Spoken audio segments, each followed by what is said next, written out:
What if I tell you China has a hidden ticking bomb within it? Well, this metaphor might feel a little extreme, but believe me, the country's 4 trillion hidden debt is nothing less than a ticking bomb. When Evergrande defaulted, nobody knew that there was more skeletons inside the closet. As per the latest news, another company, Motherland China, has defaulted on its $250 million of debt. These companies do not default just like that. They all have tried disinvestment, taking money from other sources, and when nothing works, then they default. That shows a distressed firm and a distressed economy. And the scariest part is that the government had known this upcoming crisis from years ago. Now I am about to discuss this bomb situation. But before that, please subscribe to the channel and turn on the bell notifications to receive the latest finance updates in the market. So as we dig more into the debt-ridden real estate facts, what we understand is that many other companies have been defaulting long before Evergrande did. Earlier this year, China's corporate bonds default had reached a total of $18 billion. This statistics is something which happened before the Evergrande crisis. That's shocking. The issues were very well evident by then itself. Evergrande only made it visible to the world. $18 billion was a record high amount in defaults. These were loans taken in the form of bonds. 25 companies had defaulted. The surprising fact is that more than half of these companies are state-owned firms. That means the companies under the government had been defaulting. Now, this fact points to a larger issue in hand. The government itself is sinking, it is cash-strapped, and the country is in serious trouble. In the recent past, Cynic Holdings had defaulted on $246 million. China's property groups had defaulted on $226 million and Fantasia had defaulted on $206 million.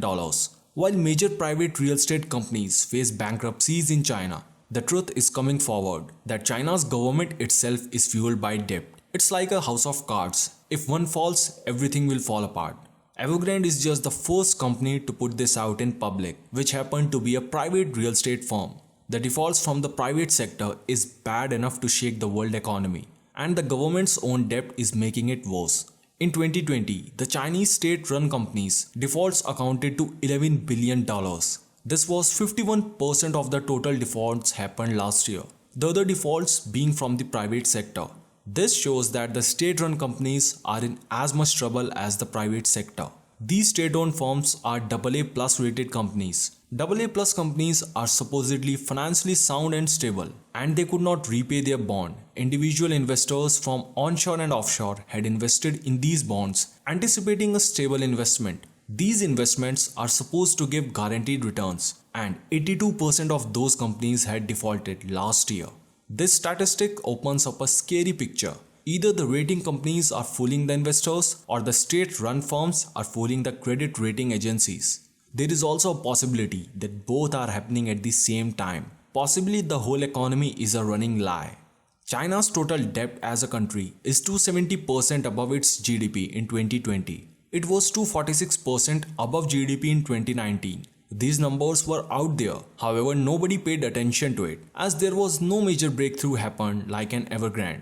China's outstanding foreign debt is $2.4 trillion in 2020. The frightening bit is that these numbers are just the ones we know about. It is widely acknowledged that the Chinese government debts are hidden numbers. Local governments borrow a lot of money which does not come in the books. The state is the biggest borrower in China.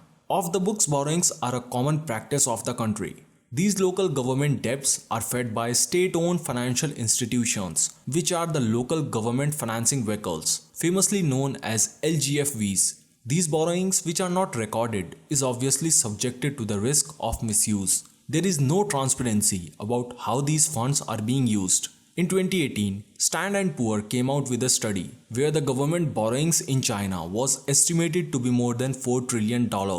The $4 trillion debt bomb is an economy that the world is dependent on. The private sector defaults have triggered a fall and the bad news is out. So the debt bomb of China is a new story for us. However, for China, this is an old post. The government has been dealing with it from some time now. In August of 2021, there were reports that the Chinese government created a rescue fund of around $32.5 billion for the state-owned enterprises. That's a huge amount. The central government and the regional government follows the same procedure in such cases. Tianjin province had created a fund of $3 billion to help the debt of state-owned firms in 2021. Henan and Hebei provinces followed the suit. They created a $4 billion fund each to help debt-ridden state firms. And do you think this started recently? Surely not. Chinese government had formed a fund of $15 billion in 2020 to handle the potential bond defaults from state-owned firms. This fund was backed by 31 companies, which were controlled by central government and some state-owned reform holdings. The government helped their own firms with steps like helping to turn high-interest short-term loans into low-interest long-term financing. The local lenders also participated in helping the struggling regional governments for cash flow. That's sneaky. So much things have been happening under the carpet in China without the world really noticing.